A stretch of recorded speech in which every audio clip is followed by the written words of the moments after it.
Ok, dakle, sad se uživi ulogu. Ti si direktorica ljudskih resursa. Imaš moć, imaš sve. Ja imam moć. Imaš. Dobar dan, moćni gledatelji i gledateljice kanala Vježbajmo prodaju. Dobrodošli u našu novu vježbu.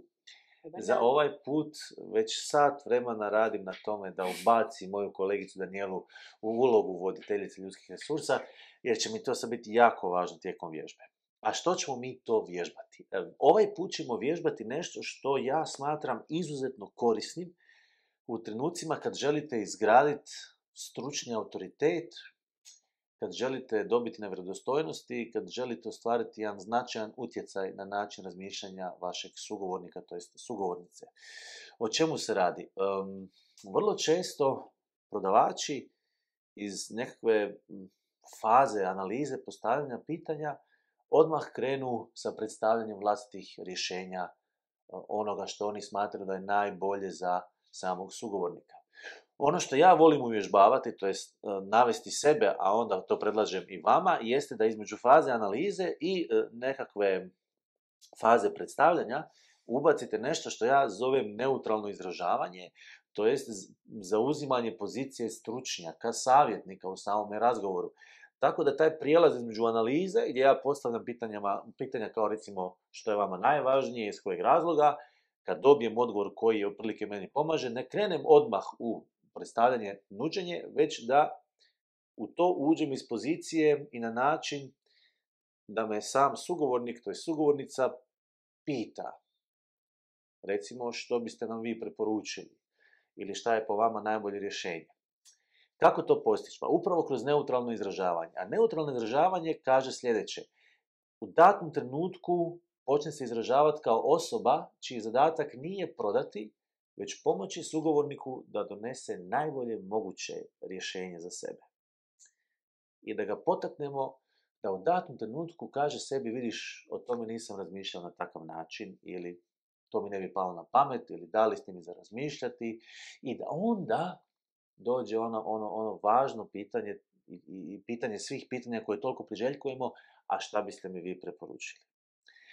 Ako promatrate prodavače koji to jako dobro rade u praksi, primijetit ćete da oni vrlo često u neutralno izražavanje ulaze izjavama poput na vašem mjestu. Obratite pozornost, imajte na umu, pripazite na, s obzirom na moje iskustvo, ono što meni govori iskustvo, i tako dalje, i tako dalje, i tako dalje. I sada ću upravo ja uvježbavati te izjave, to je primjenu tih izjava, dok budem ulazio u neutralno izražavanje. Dakle, kolegica Danijela, ko što rekoh, zatvori oči, ti si mi direktorica ljudskih resursa, pod sobom imaš, ne znam, odjel prodaje od 100 ljudi s kojima upravljaš i njihovim razvojem u suradnji sa direktorom prodaje. Sad imam sastanak sa tobom. I sad ću ja početi sa neutralnim izražavanjem. Jesi spremna? Spremna. Ok. Da se ja pripremim.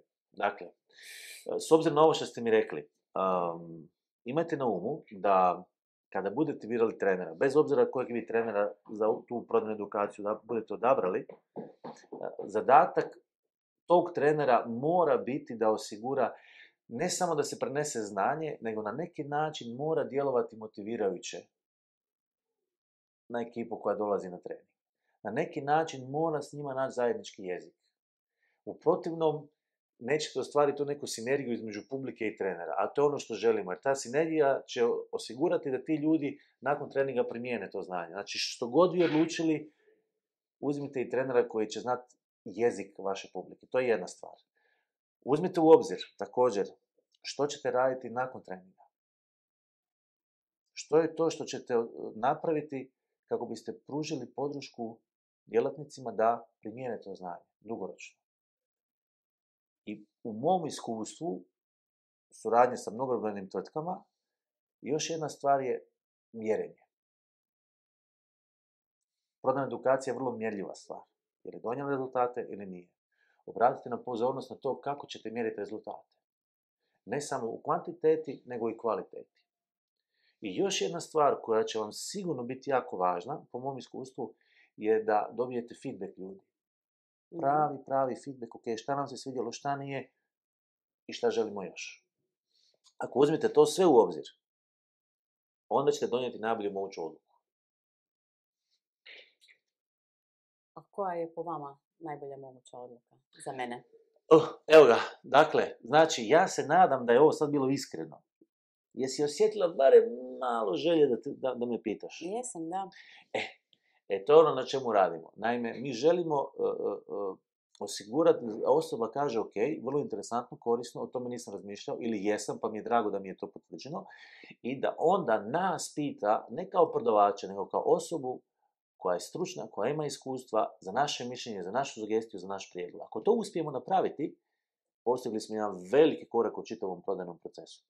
Sad, kako ćete to napraviti? Ja sam vam dao nekoliko modaliteta, nekoliko vrsta izjava. Najvažnije je da se suspregnete, suzdržite od potrebe da u tom trenutku ponudite nešto što vi imate.